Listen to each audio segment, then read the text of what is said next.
Well, Texas hockey fans, last night was a game. It was a crazy game against the Avalanche rivals, bitter rivals. My Twitter was amok yesterday. I tweet out one clip, and Colorado fans are all up in my mentions, had back and forths, had threats. We had all the normal things of a Stars-Avs rivalry last night, Saturday night, on Dom's birthday, by the way. So happy birthday to Dom. Got a win 5-4 in the shootout against the Colorado Avalanche in Colorado. The Stars are 2-0. Welcome to Clean Sheet of Ice, Texas Hockey Podcast, brought to you by Zing Zang, America's #1 Bloody Mary mix.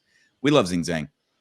Zang responsibly. I zanged responsibly, maybe a little irresponsibly, but responsibly last night down at Hero in AAC Plaza. Had a great time. That's why my voice is a little rough this morning on a Sunday morning, bright and early before the NFL games get kicked off. But welcome to Clean Sheet of Ice, Texas Hockey Podcast. I'm your host, Tone Strankman, joined always by Dom Garcia. How we doing, bud? Man, last year, these two teams win 7 games. And this year, they played exactly like this was game 8. And was it fun to watch? For minutes. But, this Stars team has changed a lot since last season, in my opinion. And this Colorado team is the exact same. But one thing that doesn't change is that we do not fold when the game gets really tight. And it's always fun to play that team up over in Denver. Yeah, it was an interesting game. So I was down at Hero in the AAC Plaza, watched it with some friends, Stars Countdown, Reagan, all the boys. Yeah, we had a good time. we had a good time. But margaritas were had. Can't lie there. But there was no sound in Hero, and it's on this big screen, and we're in I'm catty cornered to the screen, so it's like kind of wonky looking at it. But I'm watching the game. I watched it as best as I could. So Dom, you might have to help me out a little bit. I know you watched it at home before going out for your birthday, but it was a strange game to say the least. Like the first 15 plus minutes, it's like slow on the Star side and fast for Colorado. They had all the shots on net. They were dominating the point. They were dominating the offensive zone. And then near the end of the first period, Thomas Harley, Nils Lundqvist, Mikko Rantanen. People are saying Nils Lundqvist is back or has arrived, one of the two.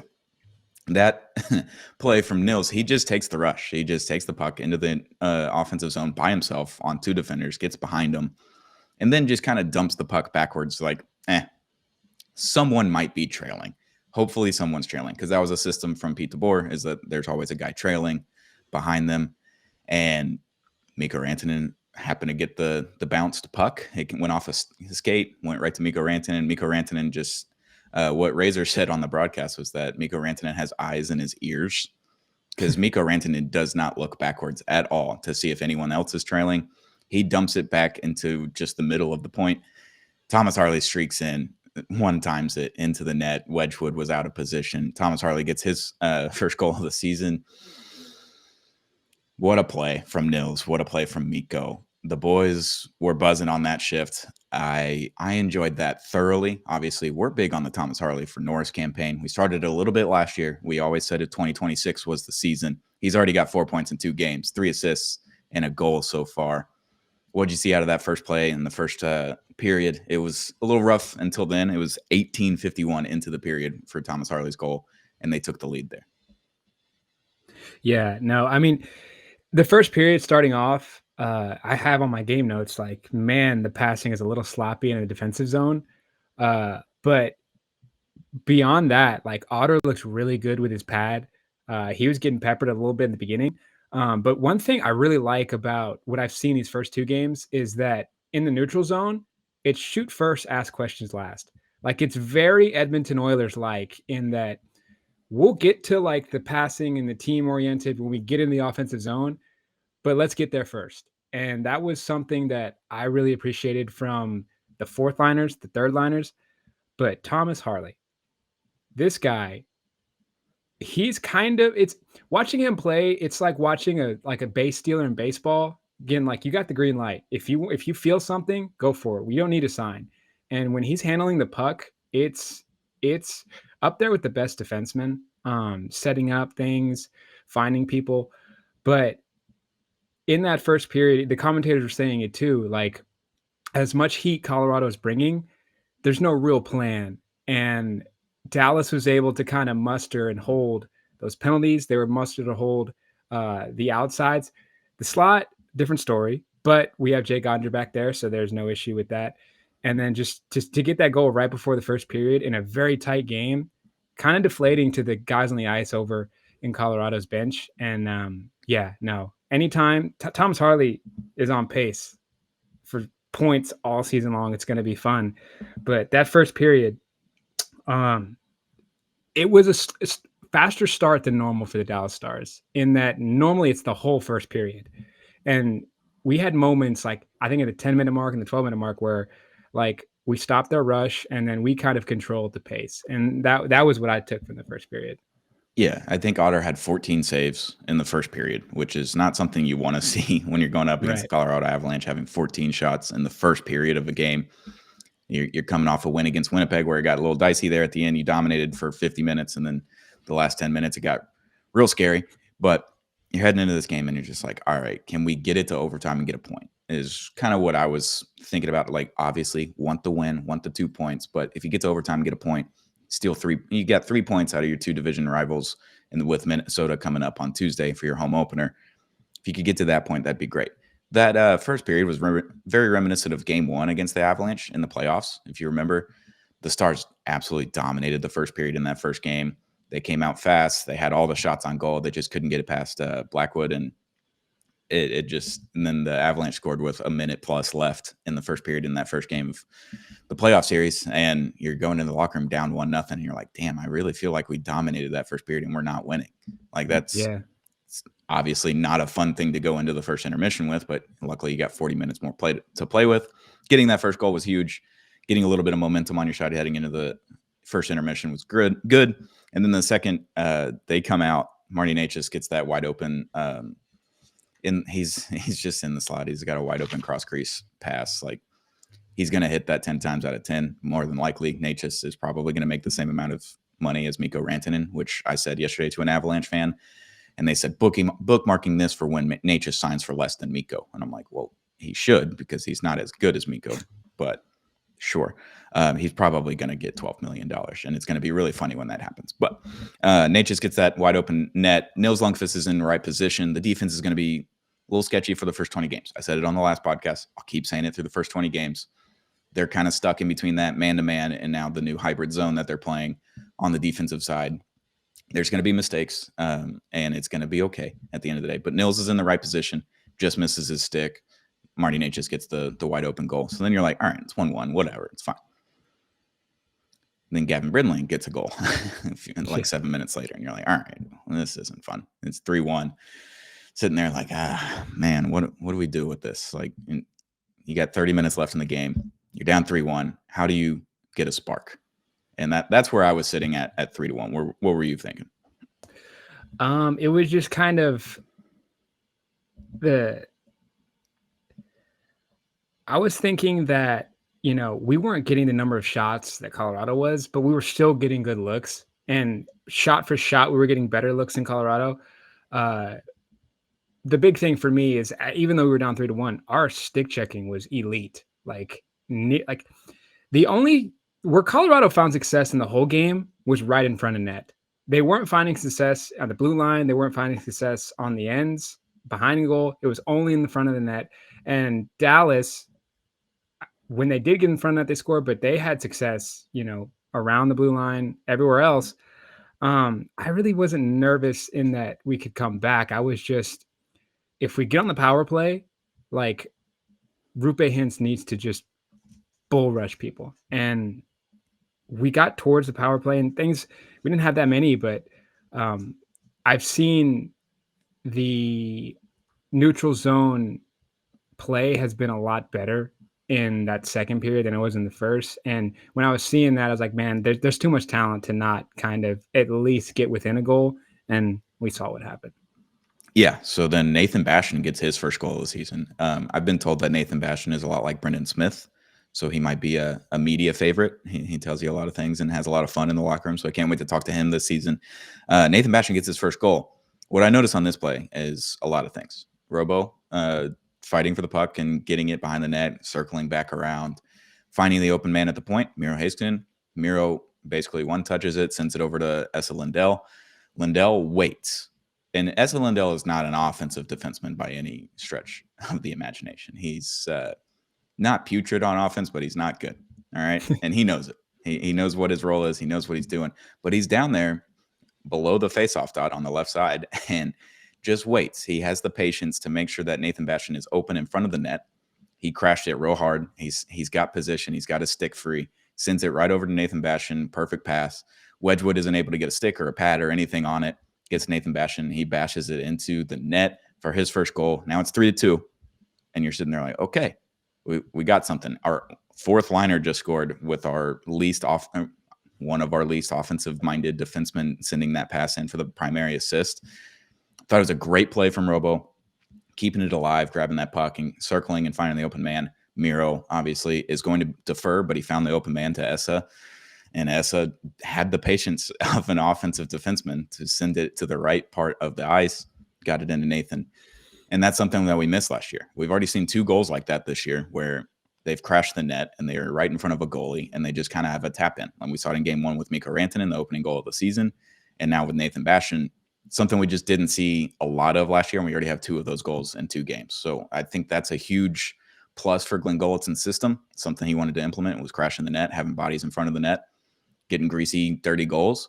And you've already got 2 of them so far in 2 games. So good for goalie. I mean, he's got a system in place and it's starting to work. Yeah, and you love to see it because when you look at our roster, like we have so many guys that have really quick shots and crashing the net and leaving sides and sides open. That's going to play really well for the Robos, for the Hintzes, for even the Steels. Like Steel's going to eat exactly like that. And if this continues, it's going to be a very good thing for the Dallas Stars. Yeah, and obviously Robo doesn't get an assist or a point on that play, but it all started with him, making sure that he stayed clear, making sure that the puck stayed on his stick. That's a big thing with goalie system is that let the playmakers have the puck on their stick. Don't defer. Put the puck on their stick and let them make the decisions. So saw that out of Robo. Obviously, he didn't really have a shot open. He didn't have someone down low where he could get him the puck cleanly for a good shot. He defers to Miro. Miro gets it down to the open man. Essa sends it to the next open man. So thought that was an awesome goal. Awesome for Nathan Bastian. He celebrated like it was just a regular season game. He gave a good fist pump, gave knuckles to everyone, didn't do any hugs or anything, went straight to the handshake line. So that was fun. That was good for Nathan. Excited for him. And then later on in the period, another late goal, 18:25 into the second period. Thomas Harley gets the puck at the point, and Thomas Harley does what Thomas Harley does. Mentioned it pre-show. He does this little hip fake where he goes to the right but keeps the stick over to the left and doesn't move it. So the defender moves off his spot by a foot or 2. It's not by a lot, but it's just enough to move the defender just slightly out of the way, out of the puck, out of the stick. Thomas Harley flings it at the net. Robo gets an incredible tip, goes into the net, and that's why Thomas Harley is going to be in the North campaign this year. He's going to send pucks at nets all day long, and he's going to get assists. He's going to get goals out of these too. Like they're just going to sneak through all the bodies in front of the net.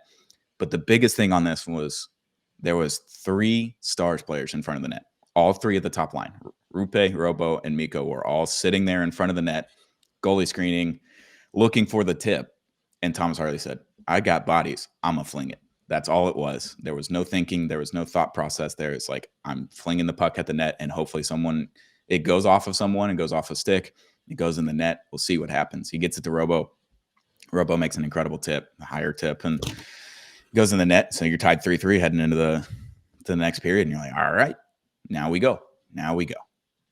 Yeah, no. And the commentators on this goal were just like, man, Thomas Harley being able to just he basically paused the game for like what felt 5 seconds on his stick. And just that little amount of room is all it takes for him to get that positioning. I'll always marvel in hockey. It's the most fascinating thing I've ever seen is when they can redirect pucks. I think that's the most athletic thing you could do is redirect a puck behind you to go only in a spot where it could score. And it was so perfect. I mean, to Wedgwood, I'll always like you, but there was nothing you could do on that play. Like it was just perfect. I mean, from the setup to the spacing, and that was like the commentators, I think they replayed it like 5 times. They were like, there was an icing. They're like, no, we're going to rewatch this because this was insane.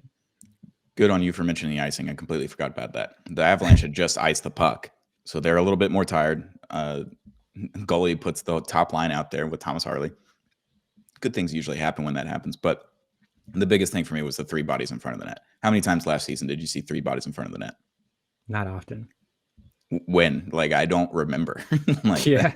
That's the problem with the last year's team, is that they didn't do the dirty work and the other thing. Like, it was all based on the system. It wasn't based on what the players wanted to do necessarily. It was what the coach wanted, what the system was. And if you didn't play by the system, you weren't going to play. So they did what that was. They played on the perimeter last year. This year, they're going to get dirty. They're going to get down to work, and they're not afraid of it. Like, and you say tipping a puck is one of the most athletic things you can do in sports. I agree, because you're getting back checked, like you're getting cross checked, you're getting moved by a defender, especially with that many bodies. That means there's 6 guys in front of the net, because there's 3 Colorado guys, there's 3 Stars guys, all right there in front of the net. And to be able to just have your stick in the right position on a puck that's probably going 80 plus miles an hour from Thomas Harley's stick, and just tip it just barely enough to where it redirects into the net and goes into a net that's as big as a goalie. It's not that big from that far out. It's impressive. So good for Robo. 2 goals this season already. Tough crowd. Tough look for the crowd that said that Mikko and Robo weren't going to score that many points this year. Tough crowd. And, I won't spend too much time on this, but like, I've been in positions where a star player has left my team and they're on a new team and they're particularly on a rival. It wasn't his choice. Like, he got traded. He didn't trade himself. So like, to boo him every time he gets the puck, it's like, I guess you got to get your money's worth on the ticket, but like, you're taking personal things that aren't even personal. And they're still booing Matt Duchene. He left in 2018? Yep. It's been a long time since Matt Duchene wore a Colorado sweater and like didn't ever really have like spectacular seasons. He had a good season in Nashville. Like, he's a great player. Everyone knew it, but he was on bad teams for a while there. He was like in Columbus and Ottawa, and then he went to Nashville and had a couple seasons there, and then gets bought out and goes to Dallas. Now he's a point per game player, best contract in hockey. So you can be mad at Matt Duchene, but like, booing him at this point is just ridiculous. Booing Mikko, like, you get a couple more seasons. I get it, whatever. But it wasn't his choice, like you said. Like, he didn't ask for the trade. He wanted to be in Colorado. He asked for his money that he ended up getting, which now looks like a bargain. Yep. I mean, I know Connor McDavid signed for 12.5. I understand. He wants a cup more than anything. Mikko Rantanen wanted to make sure that he got paid. He already has his cup. I understood it in the moment. And Colorado may be a better team without Mikko Rantanen, but I don't think so, because they lost last year without Mikko Rantanen. And Mikko Rantanen had a hat trick in Game 7. People forget. But then we're on to the third period. And this is where things are just absolutely terrifying. Like, just Lehkonen gets a goal 30-something seconds into the period, and you're just like, damn, dude, like, what can we do to like not have a quick goal on us out of a first period or out of a period? Like, it happens all the time to the Stars. It happened all the time last season. Like, what? I just don't want that in my life anymore. All right, I want that out. And they score. They take the lead, but then only less than 2 minutes later, Wyatt Johnston gets the puck, steals it at the red line, I believe, skates in all kind of by himself, and does the simplest of moves. He didn't really deke that much. He went backhand, forehand, goal, right past Wedgwood's pad. Incredible play from Wyatt. That's something that we're going to see a lot of this year. He's already got 2 goals. Jason Robertson has 2 goals. Like, your guys that you needed to step up this season are starting to step up. And it's only game 2, I understand, but they're already doing it early on, and they're doing the things that we know that they can do, which I think is huge. So Wyatt, unassisted, but great play from him, getting the game back to tied, or taking the lead, actually. So you took the lead back. You're up 4-3, and you're sitting there like, all right, there's a lot of time left. We'll see what happens, but feel pretty good right now. Yeah, no, and love seeing that really, really good instinct in the neutral zone from Wyatt to get that play started, and that link that he has made that goal possible. And man, like, now that we're talking on this pod, like, why weren't we in front of the net last year? We have so many big guys. We have so much size on this team now. Now that like Dadonov and Granlund are off the team, like we added so many big dudes. Like, being in front of the net is going to play huge dividends for us in the future.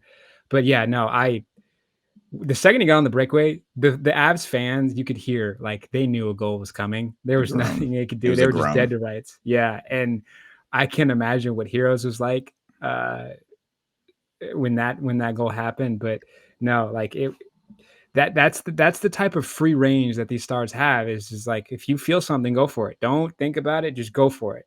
Thinking is going to get you beat. And I think Thomas Harley said he's like we have to have the coaches explain things because we're not the smartest guys out there. Like it just is what it is. Luckily they could play though, and that they played well. Yeah, that white goal was fun, taking the lead, and then Ilya Lyubushkin takes a high-staking penalty, double minor, so 4 minutes on the power play. You're sitting there like, golly, man, we just had it. Like they score in the first 2 minutes, they still have another 2 minutes on the power play because it's a double minor. You're like, can you hold on for just 4 minutes? And when they did it against the Avalanche last season during the playoffs, there was a few 4-minute penalties, some into overtime, and they killed those off. And you're like, all right, can they do it again? Can they do it again?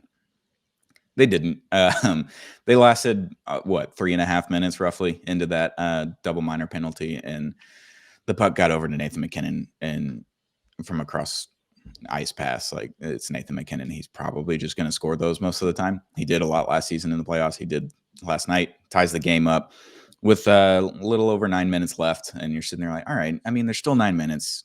Every time they've scored, you've rebounded and scored. So maybe there's a chance. And then it didn't happen. So the game goes to overtime, and then it's a full sweat fest for the next, I don't know how long that lasted, the last 10 minutes and then the 5 minutes overtime, but it was a sweat fest for that long, like just terrifying.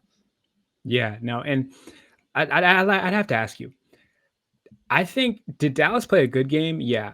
I didn't think they played a great game. I think Colorado played a great game. Like all things considered, they pressured Ottinger. They put a lot of stuff in front of him. Defensively, you make the tiniest mistake, Dallas is going to make you pay. But the fact that we played just a good game and hung with Colorado, and they really played one of their best games, like that's a vote of confidence for this team.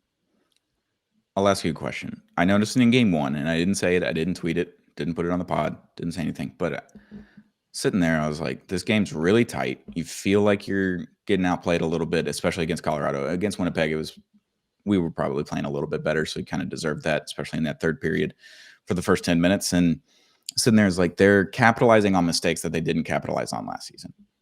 Whereas Winnipeg last season capitalized on every single mistake that the team made. When you made a mistake, there was a puck in the back of the net every single time. And that happened a little bit against Winnipeg. It definitely happened against Colorado in game 2. If we're just going to capitalize on mistakes and we're not going to be on our best game, like I don't think that was a good game by the Stars. I think that was kind of a rough game. Like they only had 22 shots on net, whereas they had 37 in game 1.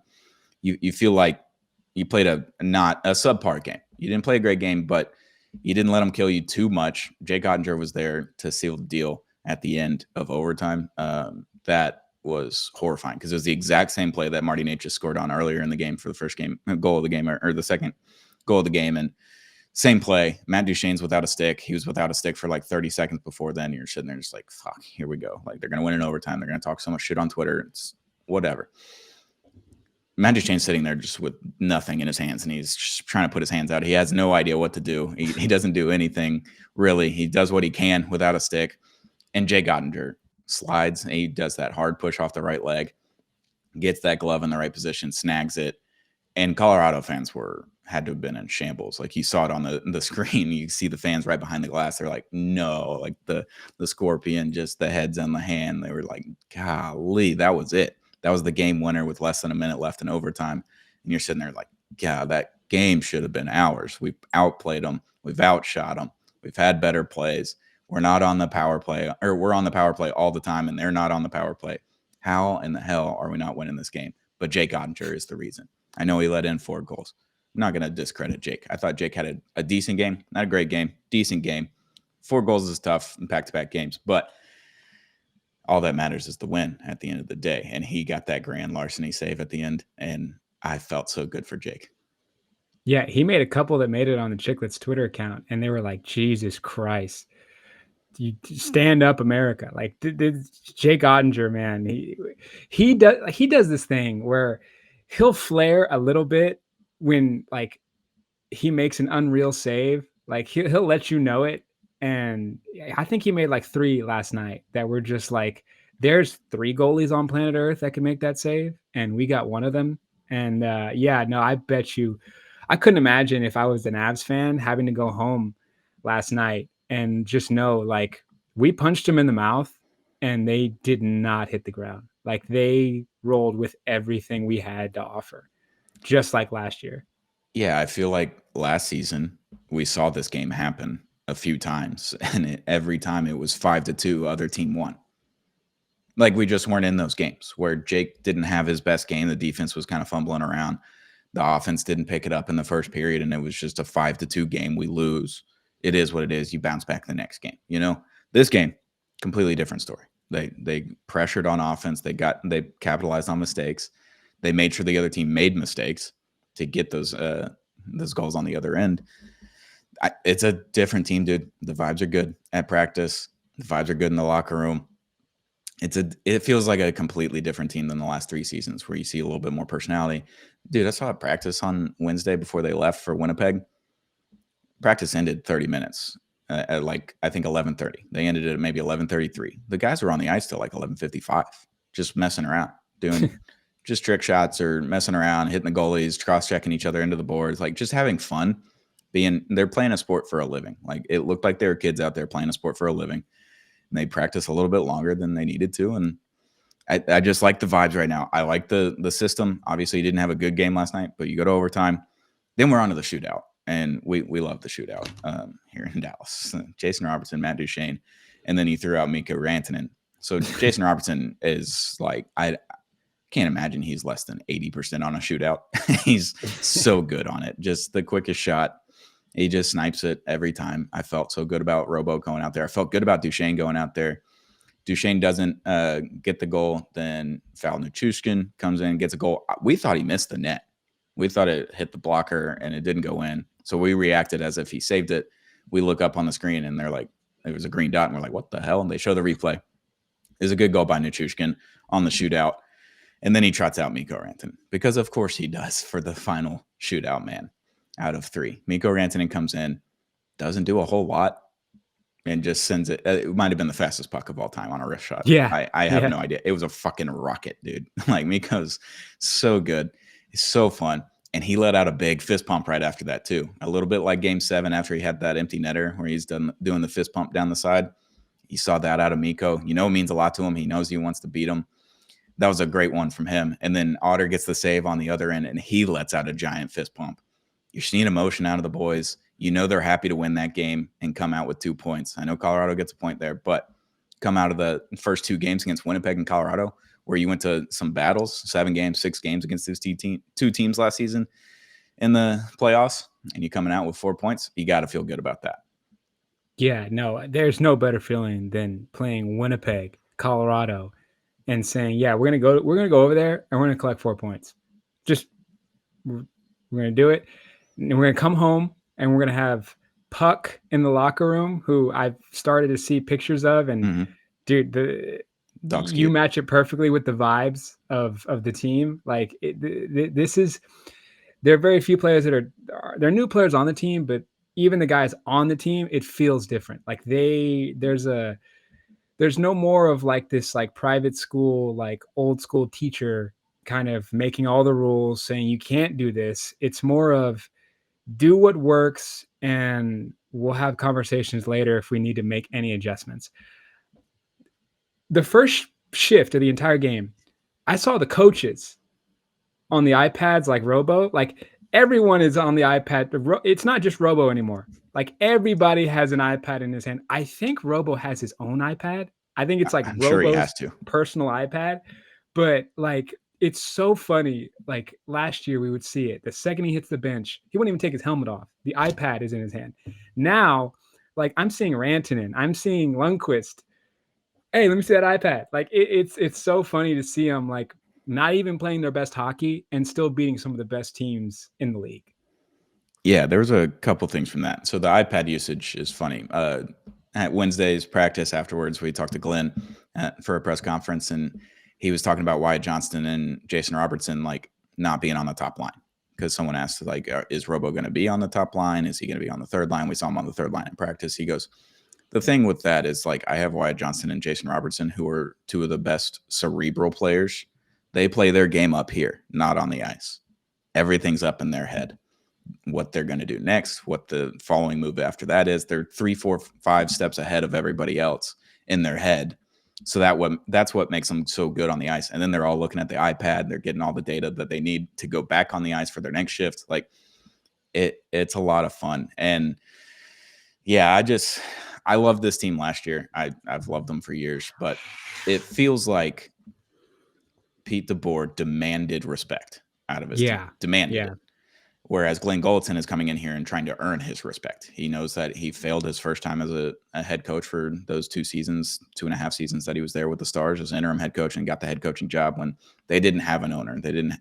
They weren't spending anywhere near the cap. Like, they were near the bottom of the cap that they had to spend. Like, he was on a bad team. He got dealt a bad hand. He did the best he could. Then he went and learned in Edmonton for 7 seasons, and now he's back. Like, it looks like he's trying to earn respect. He's trying to make sure that the boys are allowed to be the boys. Like, they're allowed to have fun. They're allowed to do that stuff. But then at the end of the day, like, you have to go out and perform in order to do that. So it feels like that. It feels like that he's trying to earn the respect, whereas the previous coaching staff demanded it. And if you messed up, then you were done. It was over. Like, Maverick Bourque last season had a pretty good season, I thought. Like, I think he did the best he could in the regular season. He wasn't bad. It wasn't a crazy point total, but he was doing all the right things. He's playing on the PK. He's playing fourth line minutes. He's playing on the first line. He's up and down. He doesn't have a true spot on the team. He felt like he earned a spot on the playoff team, and he played like 1 game in the first series, and that was it. Then he finally comes back in the second series because of injuries and Edmonton and all that kind of stuff. But even he's out there, he just looks confident and sure of his game, which we didn't see last year. Like, he always kind of looked timid. Now he looks pretty sure. And I'm not saying Maverick had a great game yesterday, but you see all these things with the guys that aren't superstars. Like Mikko, we know he's going to show up. Robo, we know he's going to show up. Miro and Thomas Harley, we know they're going to show up. At the end of the day, you need the whole team everybody on the team, fourth line, third D pair. Everyone's got to show up night in and night out, and it looks like that's happening. They're looking at goalie like, all right, whatever you need, coach, I got it. I'll do it. Whereas DeBoer was like, all right, coach, I got it. Like, we'll do it your way. Goalie's like, all right, here you go. Here's the platter. Go figure it out for yourself. Eat it as you will. And they're all going out there as they will and just having fun playing hockey. It's a lot of fun right now. It's only 2 games, but it seems a lot more fun. Yeah, it's giving me a little Dusty Baker vibes in that, like, you know, Mikko Rantanen was in Carolina and they were trying to get him to dump and chase. Yeah. Like, it's Mikko Rantanen. Not his game. Let Mikko Rantanen be Mikko Rantanen. And that's exactly the kind of sense that I'm getting at a goalie. Once we shore up the kind of the slot in the defensive zone, and it's not even like they're playing bad defense. It's just getting familiar with where people are going to be once I have the puck on my stick. That's really where the defensive lapses are right now. Once we get to the halfway point, I'm very confident that will be fixed, and this team is going to be night in, night out, just incredibly hard to beat. I mean, Otter's been doing his thing. I expect him to get a little bit of rest pretty soon, but DeSmith's going to go in there and play like we did last year, which is so terrifying if you're an opposing team. Yeah, I'd assume Otter plays against Minnesota. He always plays against Minnesota. Yep, he does, yeah. Unless it's a back-to-back, and then there might be a question there. But I would assume he plays against Minnesota, and then the next home games 2 days later, I think DeSmith will play. So we'll see what happens with that. Standouts from Game 2 of 82 against Colorado. Couple things. The fourth line is a real fourth line now. They're not going to play 11, 13 minutes. They're just not. Nathan Bastian played 7 minutes. I think like Radek Fox had played a lot more because he's on the PK, but that fourth line is just not going to play a lot of minutes. All right. So we're going to have to get used to that. When they come in, they're going to come in to do a job. They're not going to play a ton. Like Nathan Bastian played 7 minutes and he had a goal in the second period. Like, yeah, you're just not going to see the fourth line a ton. Okay. So we just got to get used to a new system where can you just off the top of your head, I don't know if you looked at the numbers or anything like that, but can you tell me who had the most minutes out of the forwards last night against Colorado? Just take a guess.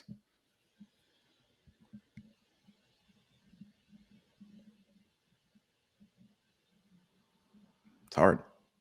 Yeah, my mind is telling me Duchesne. No. Rupe Hintz had the most minutes out of forwards. Rupe Hintz is notorious for being under 20 minutes all the time. He does quick shifts in and out. He was even feisty last night. He's getting feisty those first two games. So I think he had just shy of 22 minutes. Wyatt Johnson was next with 21 and change, just under Rupe. So even Mikko Rantanen only played 21 minutes. So you're looking at that and you're like, all right, if Rupe is going to play that much, we might be just a better team. He's putting his best players out on the ice more often than DeBoer did. I know rest is going to be a big thing for this team, but he's going to play his best players all the time. So I thought that was a standout. And then the other one was Justin Ritzkovian. 2 games, 2 fights for Ritzy. Yep. He didn't play a lot of minutes either. I think he's in the 7 or 8 minute range. Like, did the same thing in game 1. He's not going to be out there a ton. I know Ernie's probably going to play game 3, and Gully wants to make sure that the extras get in. So I would assume that we're going to see Petro in for Labushkin, and we're going to see Ernie in for Ritzkovian against the Minnesota Wild on Tuesday. We'll do another episode. We'll preview that on Tuesday, and then the next game on Thursday. But you're not going to see the fourth line a ton, but Ritzkovian, when he's out there, he's barking at people. He's fighting people. Like, it's just funny. Like, it's the least assuming player that you would think that would do that. And Ritzy's got 2 games, 2 fights in this NHL season. So good for him. And I heard somebody from Colorado ask about the fight, and they were like, no, he didn't hit him. Like, he just kind of fell. And I was like, I think he got that hit in and then it fell. Were you watching the same fight that I was watching? Like, it was synchronized in that he threw that punch and they both, it ended it. And when they got to the penalty boxes, they're like, hey, not bad fight. Yeah, it's interesting because, again, last year we didn't see a lot of fights. I think Jamie had a fight against Boston kind of earlier in the season, like in December.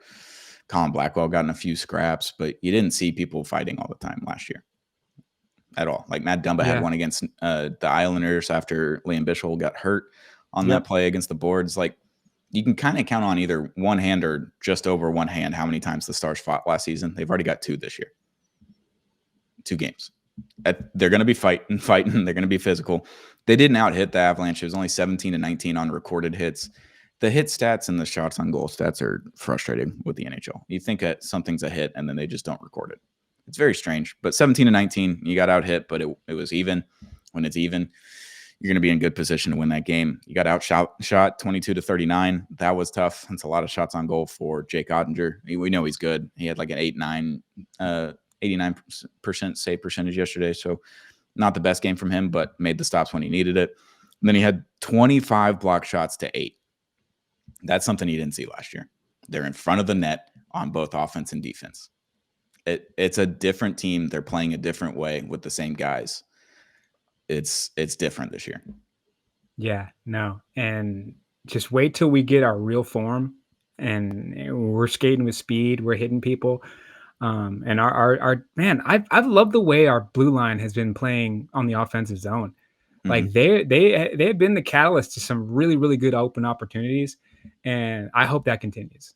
Yeah. So game 2, get another win against the division foe, against Colorado, which I enjoyed. I had a lot of fun on Twitter yesterday with the back and forths and the Avalanche fans and me and Ben's mentions on Stars Countdown. Like, and we were just getting it from all angles. So that's 2 wins against 2 division foes. You got another one coming up against Minnesota. Home opener. It's an 8:52 puck drop. It's on national television. I believe it's on ESPN. So that's going to be fun. Can't wait. The fucking walkout, dude, is at like 5 p.m. for an 8:30 game. Like, good Lord, the green carpet where they all show out their outfits and do the pictures and all that kind of stuff. Like, that's going to be a long day, a long night. But home opener's finally here on Tuesday. We'll be back on Tuesday to preview that game and talk about the Thursday game. I can't remember who they're playing, but on Thursday, they have another game. So we'll preview those 2 games. We'll be back on Friday probably to talk about those 2 games.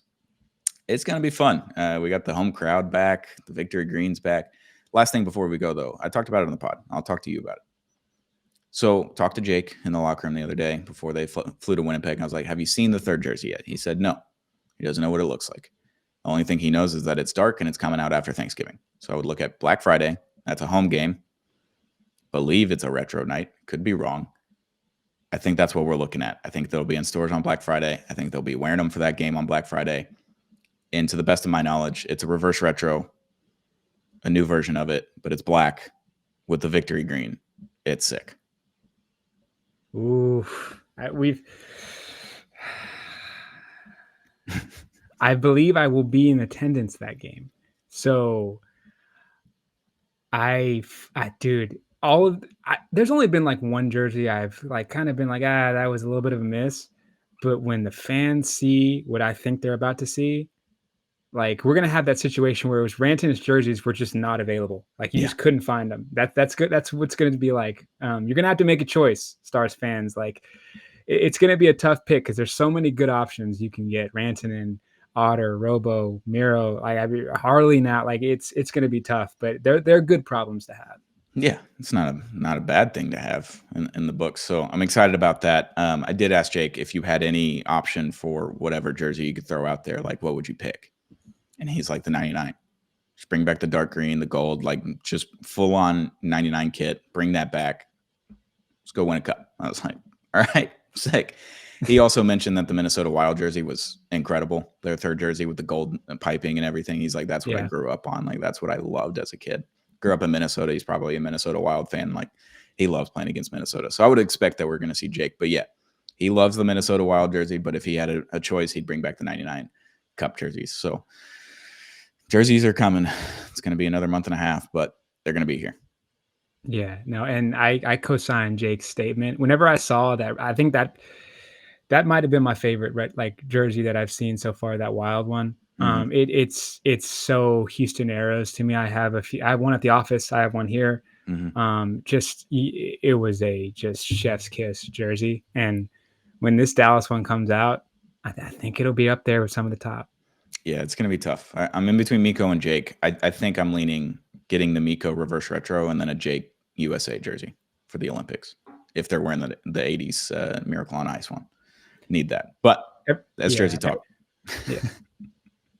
That's it for Clean Sheet of Ice. We'll be back on Tuesday to preview the Minnesota Wild game. Stars are 2-0. 2 good wins against 2 division foes. They're 2-0. Game 82. It's going to be a long season, but it's going to be a fun season. Can't wait to get into it with Clean Sheet of Ice, Texas Hockey Podcast. Shout out to Zing Zang, America's #1 Bloody Mary mix. We love Zing Zang responsibly all season long. And shout out to Underdog. Use promo code CSOI. That's Clean Sheet of Ice, CSOI. At Underdog Fantasy. It's daily fantasy. We love Underdog. Use that code. And when you play your first $5, you can get up to $100 in bonus funds. So if you play 5, you get 100. So that's pretty good bargain there with Underdog. So win some money. I won some money last night with Underdog. Love Underdog. Promo code CSOI. When you play your first $5, you get up to $100 in bonus funds. Love Underdog. Love Zing Zang. Love the Stars. This has been Clean Sheet of Ice, Texas Hockey Podcast.